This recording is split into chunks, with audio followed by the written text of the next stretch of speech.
Assalamualaikum, salam sejahtera semua. Okay, so hari ni coach nak sharekan dengan korang macam mana kita nak edit bio kita. Edit bio kita dia akan ada satu bio yang akan macam ni lah. Okay, so first thing first adalah, okay, caranya adalah first korang kena tekan sini titik 3 ni. Okay, lepas tu korang tekan, and then korang cari button edit ni. Okay, tekan edit, korang scroll up. Okay, tarik ke atas. Okay, nampak bahagian bio ni.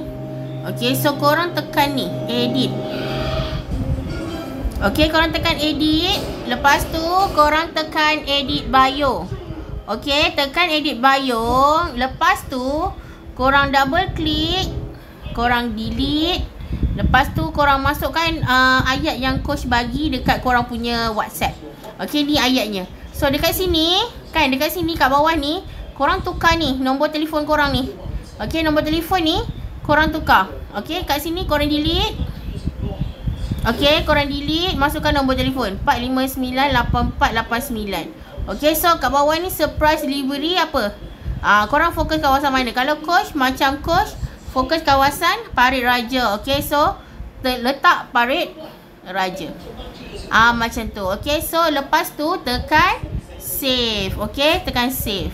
So dia akan berada dekat sini dan korang keluar. Okay, back.